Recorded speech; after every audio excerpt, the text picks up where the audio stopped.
Hello and welcome. I'm David Beard, contributing editor for Daily Kos Elections. And I'm David Neer, political director of Daily Kos. The Downballot is a weekly podcast dedicated to the many elections that take place below the presidency, from Senate to City Council. What are we covering on this week's show, Neer? We have a lot to discuss. We have election results out of Michigan, where Democrats just retook a majority in the state house, and Alabama, where a runoff was just held in a new district created pursuant to the Voting Rights Act. We also had a big retirement announcement on the Wisconsin Supreme Court. And then there is the case of the strange three-way House election in California, where a mystery recount is underway. Then on our deep dive, we are talking about first quarter fundraising numbers. New reports are in for all House and Senate candidates. And as has been the case for many years now, Democrats just keep kicking ass. We are going to dive into some of the most interesting numbers. We have a lot to talk about, so let's get rolling.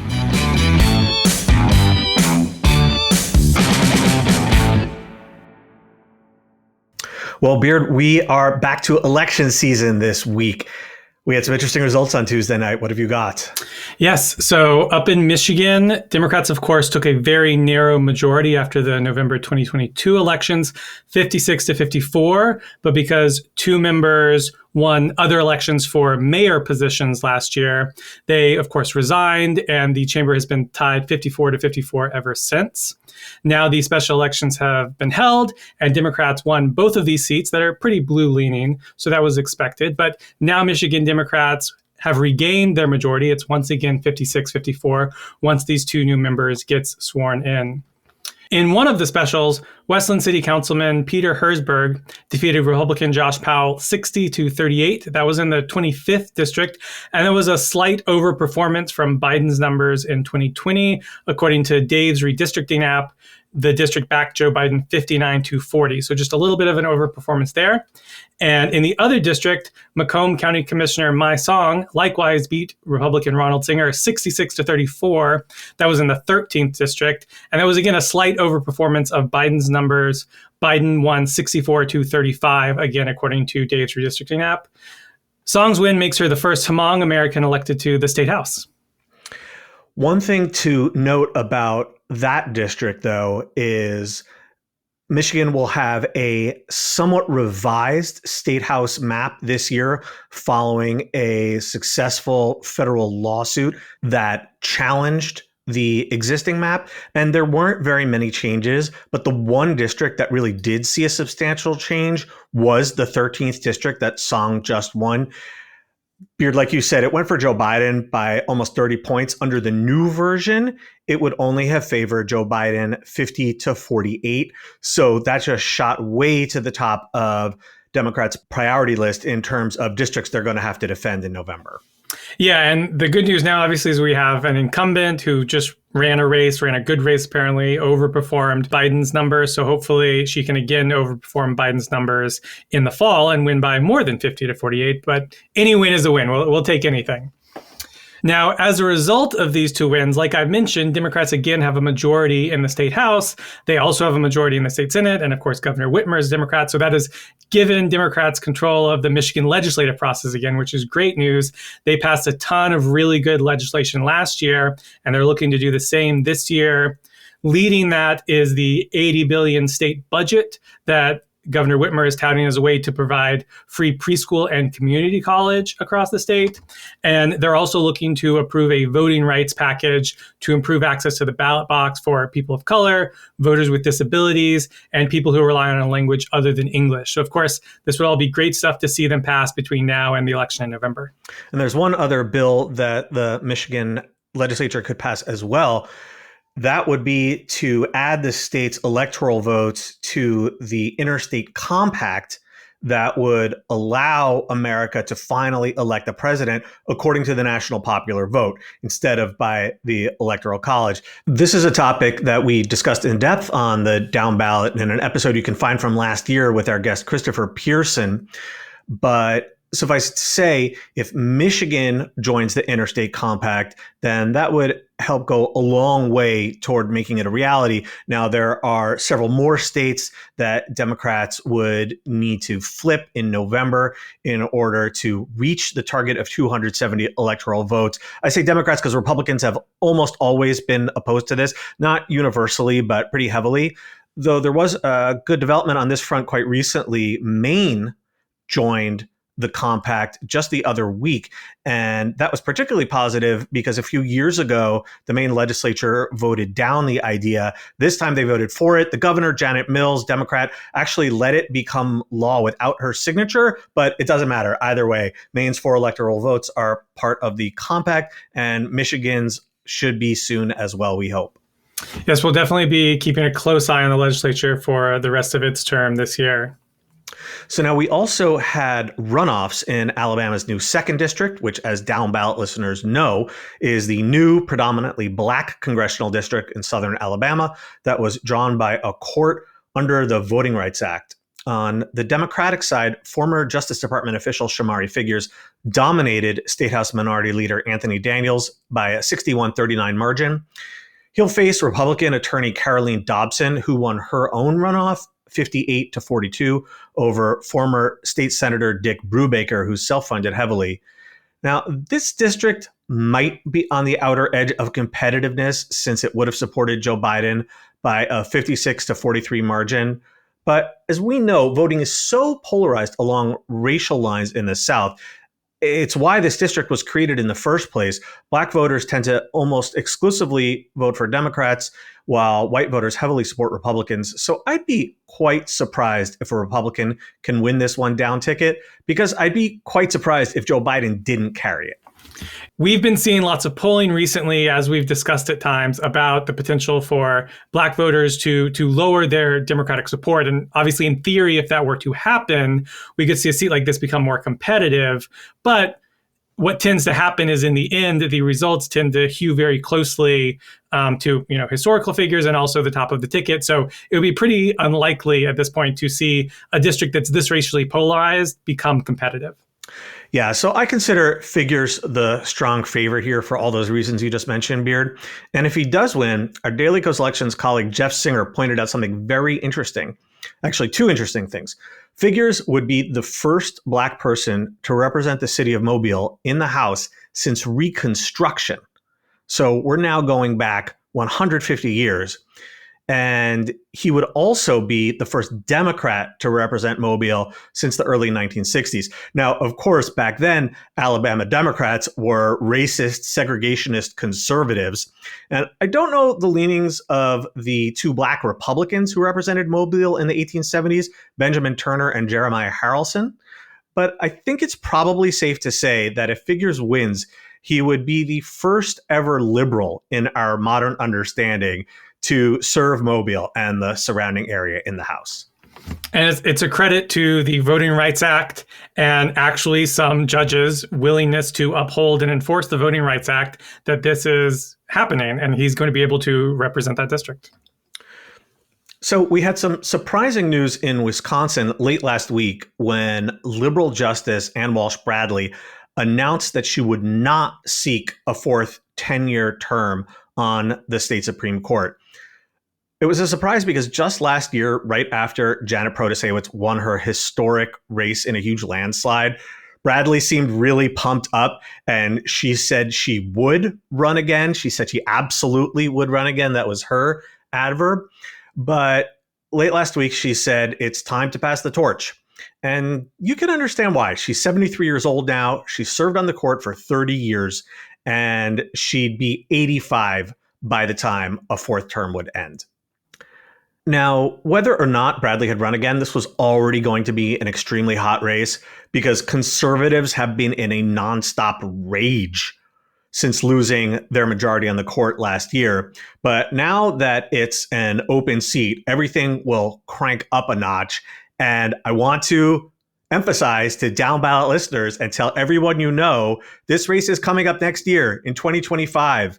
There is no rest for the weary. We get done with the November 2024 elections and boom, we are immediately into this one, another battle for control of the Wisconsin Supreme Court.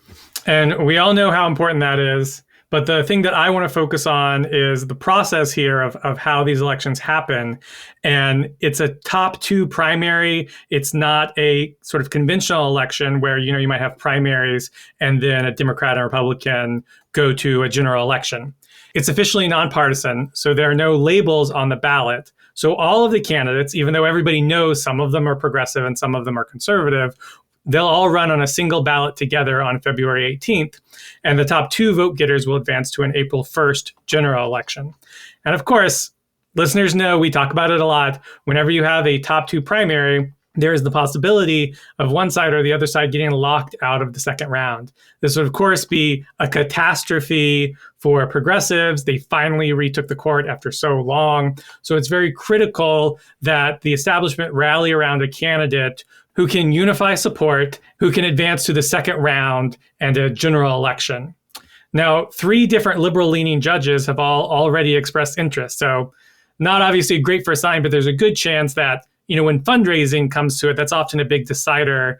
One candidate will probably outpace in fundraising, and that tends to be the person who people consolidate around. Now, on the conservative side, one person was already running before Bradley announced her retirement, and that's former Republican State Attorney General Brad Schimmel. But of course, now another conservative judge is also considering, so he may not have the conservative lane to himself. Yeah, I don't think that we'll really wind up with 3 liberals and 2 conservatives. That's obviously the potential nightmare scenario that could allow 2 conservatives to slip through. But the liberal establishment, we can't just say Democrats here because these are officially nonpartisan races. So the liberal establishment in Wisconsin did a really good job in last year's race of avoiding this problem because there were 2 conservatives and 2 liberals running. So still a possibility for a top 2 lockout. But pretty much the entire establishment, including out-of-state groups such as Daily Kos, rallied around Janet Protasevich early on. And she dominated in the primary as a result. She got like 46%. And a second liberal candidate wound up in just single digits. Meanwhile, the 2 conservatives who were on the ballot were just bitterly opposed to one another. There was just no way that conservatives and Republicans were going to unite behind either former Supreme Court Justice Dan Kelly or Judge Jennifer Dorough. And as a result, you have just this 6-week sprint between the primary and the general election. And the wounds between Kelly and Dorough did not heal. They did not have time to heal in that time period. So who knows? Maybe we'll have another 2 liberal and 2 conservative race. At this time, conservatives will get locked out. I mean, you can't rule it out. Even if something that grandiose doesn't happen, though, Beard, I feel like odds are pretty high. We see another extremely bitter and nasty fight on the conservative side. Schimmel kind of should be the obvious choice to lock it down. He's won statewide, but you've got this other conservative judge who, after Schimmel announced last fall, said she was considering, and then after Bradley announced her retirement, said she was still considering. So obviously she's not ready to get in line. We'll see what happens. Yeah, if there's one thing Republicans love, it's having a really messy primary where however far right the establishment candidate is, somebody further to the right pops up and calls the far right establishment candidate a Democrat. So that's very possible to have happen here yet again. Now, on another topic, we've got a pretty unprecedented situation over in California where one of the House elections, one of the House elections that was way back in early March, has still not been decided. Now, California may host its first ever general election House race with 3 candidates instead of 2 candidates since it's adopted this top 2 system because the 2 second place candidates tied. They had the exact same number of votes after the vote was certified, which in California law means that they would both advance to the general election along with the first place finisher. But there's now a surprise recount that could result in a more traditional 2-candidate contest in November. So let me explain a little bit more. San Jose Mayor Sam Liccardo took first place in this top 2 primary in California's 16th district, while Assemblyman Evan Lowe and Santa Clara County Supervisor Joe Simidian traded leads as small as a single vote over the ensuing month. But then, as I said, with the certification, they wound up exactly tied at 30,249 votes. The odds of that seems pretty slim, but it happened. Now, both of the tied second place candidates were prepared to advance to the general election, which, would result in these three candidates going to this general that's normally only two, as neither one of them wanted to risk a recount that would result in the other candidate getting second place and them being knocked out of the race. Yeah, and a recount would only have to shift one single vote after more than 100,000 cast in order to unbalance this unbelievably precarious three-way race. And I mean, I feel like, just as a pure election nerd, this tie is so wild. Like, you just kind of want to see it stick. Yeah, I mean, what are the odds of this happening? I don't even know, but it's crazy is that so often we think of recount as something that is so unlikely to change the result of an election, because people will ask for a recount when they're down 2,000 votes or something, and it's fairly unlikely unless it's a very large statewide election for that to change. But here, since it's tied, recounts, of course, will change 1, 2 votes, 10 votes. That happens all the time. So there's a very good chance that a recount would result in one of the candidates actually getting second place and the other one being knocked out. So we thought we were all set to go ahead. And then at the last minute, 2 voters with connection to Liccardo, the first place candidate, requested a recount. Now, the request was led by Jonathan Padilla, who once served on Sam Liccardo's campaign for mayor. So this is not the official Sam Liccardo campaign requesting one, but it's somebody who's pretty closely connected to that guy who's requesting one. Now, Padilla has to pay for the recount every day ahead of it happening, or the recount doesn't happen. But he has been doing so. It started, he's provided the money. It's coming from a newly formed super PAC called Count the Vote. And that super PAC, the checks are signed by James Sutton, who also has connections to Padilla as his attorney. So clearly this is all pretty coordinated. I think it's safe to say that the Liccardo campaign decided that it was in their best interest for a recount to happen and to hopefully result in one of the 2 candidates getting second place to go to a top 2 rather than a 3-way general. Whether they did polling or why they think that seems to be what all of this is implying, that they want a second place candidate to go up against one-on-one. Yeah, there have been reports of polling taking place, and I'm sure if you're Sam Liccardo, you've had plenty of time since the primary, which is back on March 5, to poll whether you do better against Simidian and Lowe or one or the other. And it really does seem evident that he thinks that he is best off in a 2-way race. One thing to emphasize here is that California does not pay for recounts. The state does not have an automatic recount law. So this guy Padilla has to show up with a check every day. And if he doesn't show up with a check every day until the recount is complete, then we just go back to the previously certified results. Of course, we don't know where this money is coming from. It's coming from some super PAC. We can guess. Eventually, we'll probably find out or get closer to the answer. But it's a really, really weird situation. Evan Lowe has been particularly pissed about the whole thing, attacking the dark money effort behind the recount. I totally get it. I also think, come on, have an automatic recount law. This is real silly. I think that a lot of these automatic recount laws, they specify too wide of a margin. We think of 1% as a close race. It is, but a 1% race is virtually never going to get overturned in a recount. But specify something smaller under state law, 0.25%, something like that. I hope that California fixes the situation, because demanding that the runner-up pay for a super expensive recount that could cost 6 figures, well into the 6 figures, seems unjust to me. Yeah, and some states have a system where at a certain margin you can request and pay for one, and then at a smaller margin it happens automatically and the state pays for it. It seems like there are better systems for sure than California's, and they could look to some other states who have a better way of doing things. Well, I am still rooting for a tie. I mean, I know it was obviously incredibly implausible that we had a tie the first time, but hell, man, I'm rolling the dice on that one, buying a lottery ticket. Yeah, I mean, if we can do it once, we can do it again, right? Isn't that how gambling works? Hell yeah. Well, that does it for our weekly hits. Coming up after the break, we are going to be discussing new first quarter fundraising numbers. All candidates running for federal office had to file reports with the FEC this week, and that gives us great insight into the races for House and Senate. There is a lot to discuss, so please stay with us.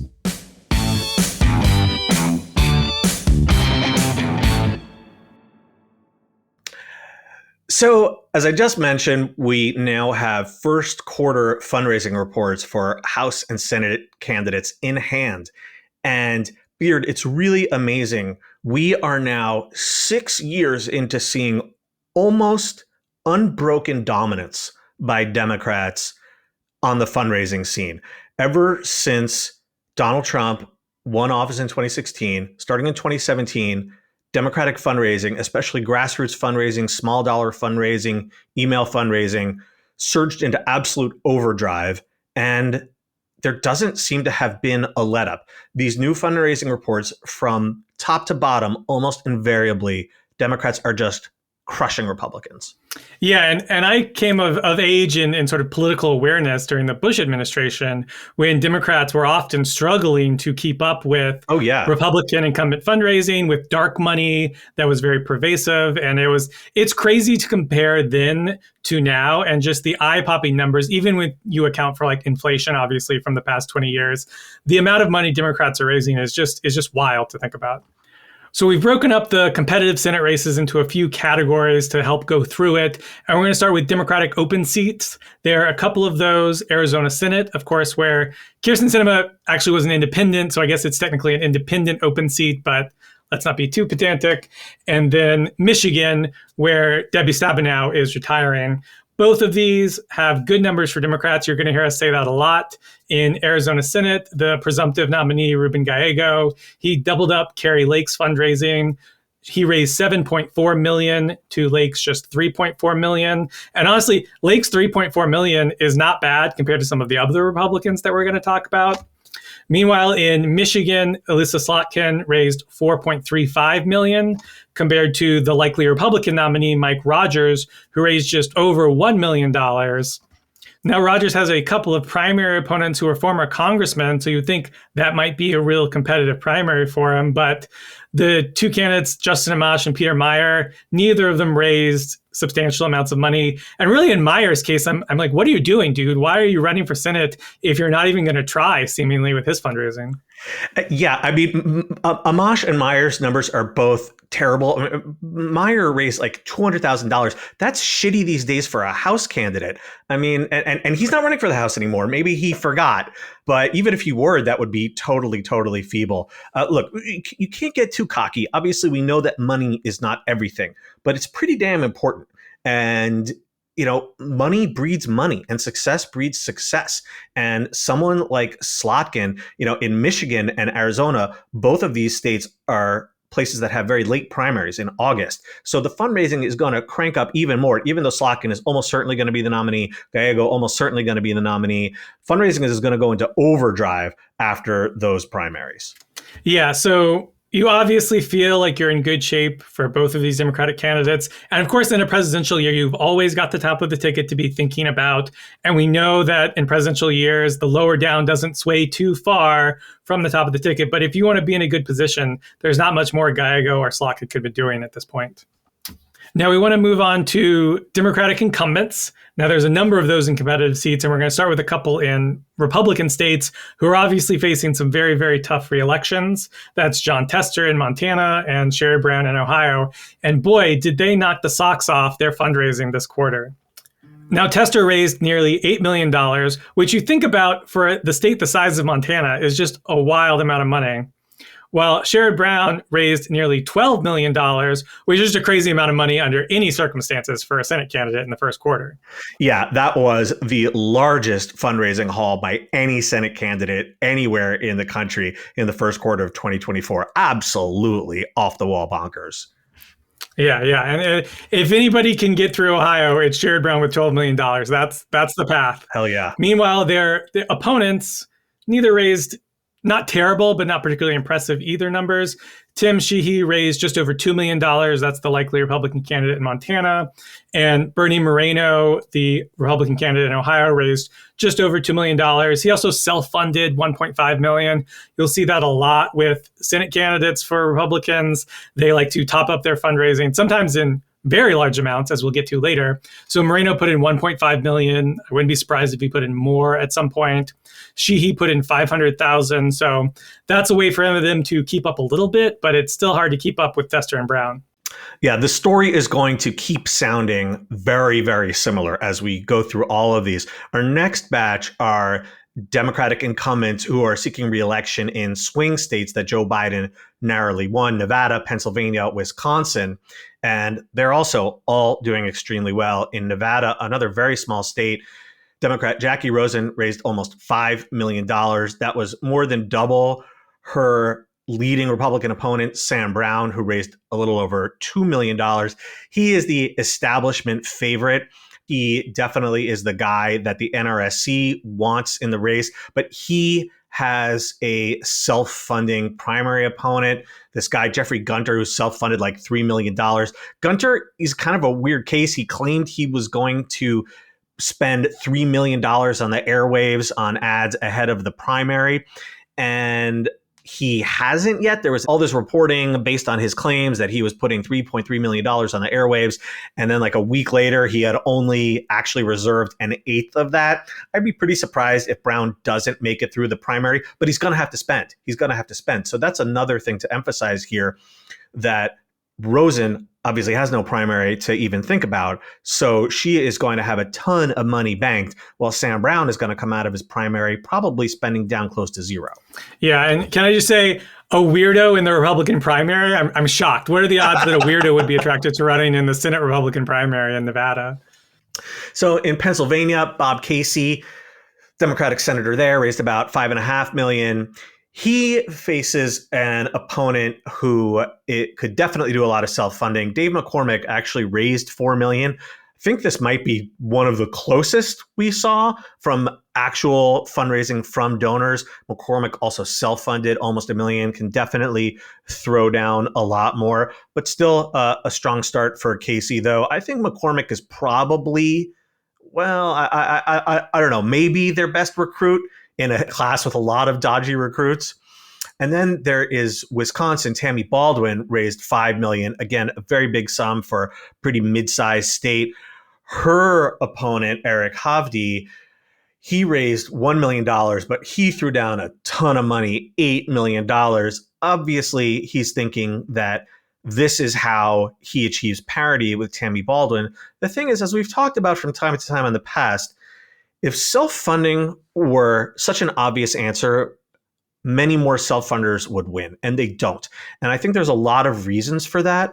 But the problem is that when you rely entirely on your own checkbook, you are failing to create the kind of network of super hardcore believers who will go and tell their friends and family about you, who will knock doors for you, who will make phone calls for you, who will encourage other people to donate to you. When you have to actually raise money, you are building up a network to support your campaign. You're not just taking in money. And I think that's what Republicans misunderstand. They think that just money is this purely fungible thing, but it actually matters where it comes from in campaigns. Yeah, and I actually think it's good practice for campaigns, as frustrating as it can be. And I've been on campaigns that needs to raise money, and no one really likes it by and large. I guess some people do. I don't like it, to be clear. Some people are in the fundraising world, and I'm sure love it, but I never enjoyed it. But the point being is that when you have to fundraise, you have to learn how to appeal to people and how to inspire people. Now, obviously, you're doing it to a select group of people who donate to political campaigns, but that practice can also serve you when you're trying to persuade and inspire regular voters. And the more that you do that on your campaign, the better that you're going to be at it, and the more that you understand the goal of running a campaign. Whereas when you cut yourself an $8 million check and then you're just like, see you in September for the first TV ads, that doesn't really give you that same practice at persuading and inspiring people. Now, those are the Democratic held seats, but we do have a couple of Republican held seats worth talking about. Neither of them are at the absolutely top of the competitiveness here, but they're definitely worth keeping an eye on. And we've got some good candidates in both of them for Democrats. In Florida, we've got Debbie McCarcel-Powell. She outraised Rick Scott, actually. Scott, of course, is the incumbent. She raised about $3.5 million. He only raised $2 million. She's only $1 million behind in their cash on hand. Now, of course, Rick Scott is super rich. He can self-fund like we talked about. I would not expect Scott to be hurting for money at any stage, but I think it is a good sign that Powell is showing that she can raise, a decent number for a state as big as Florida and can show some real competitiveness in a state that large. Yeah, and again, this is another state with a very late primary. Mukersel-Powell does have some primary competition. I'd be pretty surprised if she didn't win the nomination handily. And again, I think that if it's looking like Florida could be in play once we're after the primary, I think that the fundraising could really open up for her, especially because progressives hate Rick Scott and love to hate Rick Scott. Mukersel-Powell could definitely build up a very big national fundraising profile as a result. And also, there is the $100 million question. Is Joe Biden going to compete in Florida? There have been some small hints that he might actually do that. I don't know. We'll have to see. If he does, though, then, man, I think that Rick Scott could definitely be beaten.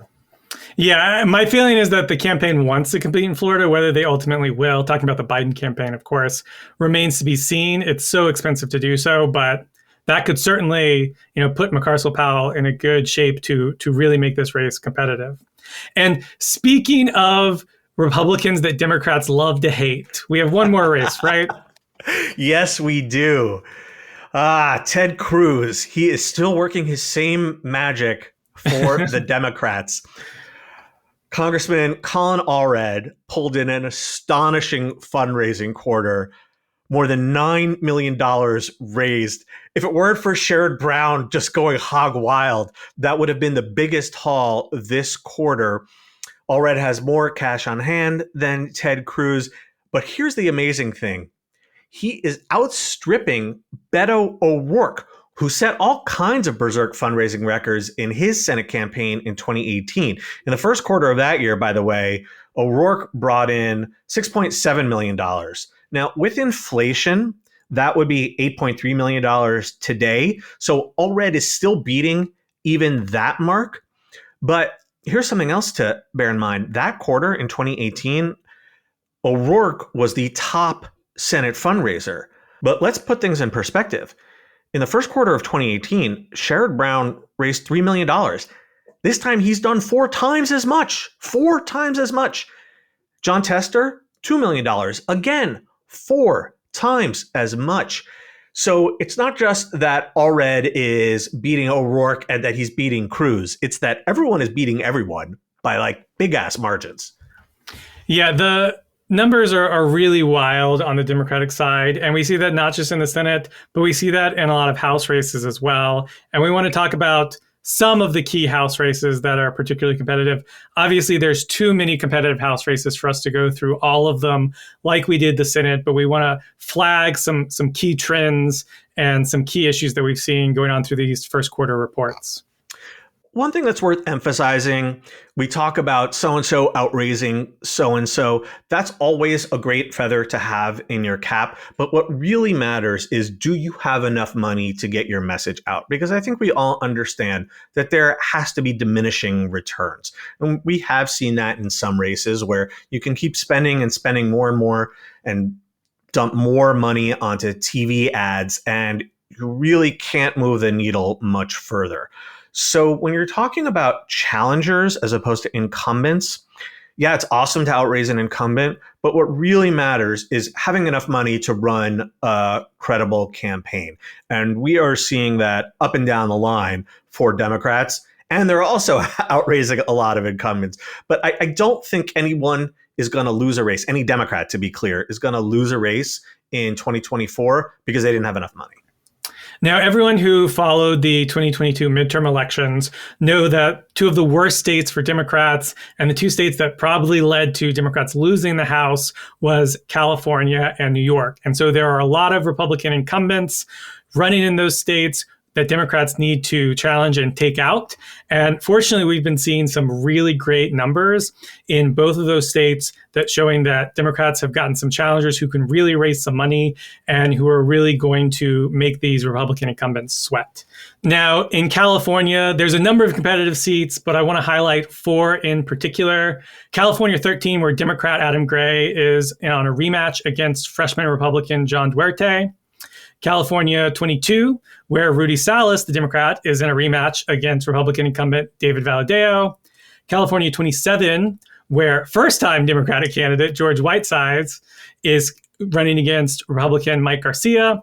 And then California 41, where once again, Will Rollins, the Democrat, is in for a rematch against Republican incumbent Ken Calvert. Now, in these 4 very competitive California seats, the Democratic challenger outraised the Republican incumbent in every single one of them, sometimes by impressive margins. We're talking not like outraised them by $100,000. We're talking outraised them by $700,000, outraised them by $1 million almost in Rollins' case in California 41. So those are some incredibly good numbers for those 4 seats in California as Democrats look to take out these Republican incumbents. Yeah, and one thing I want to emphasize, we talk a lot about the crossover districts. That is the congressional districts that Joe Biden carried, but that Republicans won, and there are 18 of them. And that's definitely the central battleground for the House. But there are a number of additional districts on both sides that either Biden won narrowly or Trump won narrowly that are still going to be competitive. And one of those is the one you were just extolling, Beard, California 41. This is a very narrowly Trump district, so it doesn't show up on that list of the 18 Biden R seats. But Will Rollins raising almost $2 million is just completely bonkers. Think about it. That's how much Jon Tester raised for a Senate campaign 6 years ago. And now, look, Ken Calvert raised $1 million, which would be a ton of money. Like, I mean, when you were talking about during the Bush years, no one raised sums like that back then. Yeah. But he's still getting outraised 2 to 1. That's really, really wild. Yeah, and if folks remember, this was a seat that got redistricted somewhat. He's a longtime Republican incumbent. He, for a long time, had a pretty safe seat. He now has Palm Springs in Southern California in his district, which is a real Democratic base that Rollins, of course, ran with in 2022, came up narrowly short, and is coming back for another bite at the apple with a ton of money that he's been raising. Yeah, that buys a lot of apples. Yeah. But as I mentioned, the other state where Democrats have a lot of Republican incumbents to go after is New York. And we've seen a similar situation in some of those districts where Democrats have recruited some strong challengers and are outraising the Republican incumbents. And there's 3 seats I want to highlight. That's New York's 4th district, where Laura Gillen is in for a rematch against Anthony D'Esposito, the Republican freshman incumbent. New York 17, where former Representative Mondaire Jones, the Democrat, is seeking a comeback against Republican freshman Mike Lawler. And then in New York 19, where Democrat Josh Riley is again in for a rematch against Republican freshman Mark Molinaro. Now, of particular note, in the 4th district, D'Esposito's fundraising for an incumbent was terrible. When we were prepping for this episode, Beard, I'm like running down this list of numbers. I'm like, wait, hold on. Is that a typo? D'Esposito raised $250,000, and that would have only, even 20 years ago, that would have been so-so. That would have been decent. But now, going by the 2020 presidential vote, this is the bluest competitive seat held by a Republican in the nation, though maybe it's not competitive. I mean, these are numbers. Maybe D'Esposito has given up. There's just no real way to explain this. This is a seat on Long Island that Democrats had held until 2022. There's good reason to think it would flip back, but I don't think it's automatic. Yeah, and this is the New York City media market. This is not a cheap place to run a congressional campaign. So this is really where you need to be raising the big bucks. So it's very confusing as to why his quarter was so poor. And you have to wonder what is going to happen with this race in the fall. Now, maybe he'll kick it into gear. Sometimes you see this happen. An incumbent has a crappy quarter and then they raise $1 million the next quarter. There is still a lot of game left to play. But if he is still dragging his ass into September, then you have a situation where the NRCC and the Congressional Leadership Fund have to decide whether or not they're going to triage an incumbent who obviously isn't pulling his weight, or whether they're going to insist on sticking with him to the bitter end. And we've actually seen fights in the past between the NRCC and CLF about situations like this, usually where it's the NRCC sticking with these completely hopeless dead-end candidates. So I don't know. I'm rooting for more of that this year.